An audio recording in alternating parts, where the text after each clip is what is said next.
मांगेंगे तो वो खुशी खुशी मान जाएंगे, लेकिन जिससे हमना का रिश्ता तय हुआ है वो उसका हमसाया है।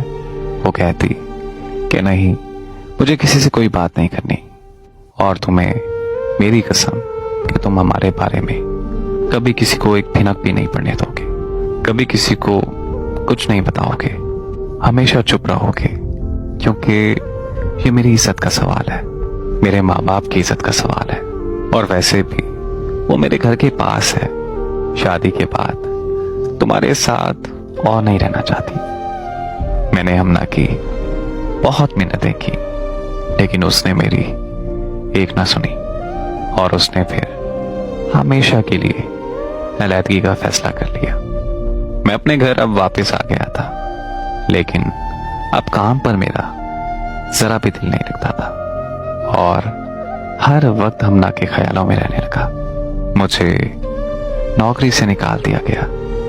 मैं हमना की मोहब्बत में बिल्कुल अंधा हो गया था कि पीरों फकीरों के पास जाने लगा।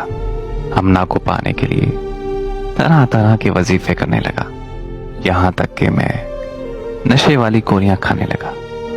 मेरे घर वाले मेरी हालत देखकर बहुत परेशान थे, और फिर मुझे एक दिन हमना की शादी का कार्ड आ गया। उस दिन मैं बहुत रोया। ऐसे लग रहा था कि जैसे सब कुछ खत्म हो गया हो। बस फिर वक्त गुजरता गया और मुझे सब्र आता गया। मुझे हमना आज भी याद आती है।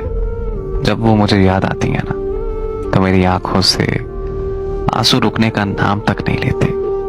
उसका दिया हुआ आखिरी गुलाब आज भी मेरी डायरी में है, और आज मैं जब पुरानी बातों को याद करता हूं तो दिल के जख्म फिर से ताजा हो जाते हैं। अगर उस वक्त हमना मेरी मोहब्बत का एहसास कर लेती तो आज मुझे ये सब बर्दाश्त ना करना पड़ता। लेकिन वो कहते हैं ना कि जो भी होता है इंसान की बेहतरी के लिए ही होता है। अब मैं पहले से कई ज्यादा मजबूत हो गया हूं, और अल्हम्दुलिल्लाह आज अपना कारोबार है।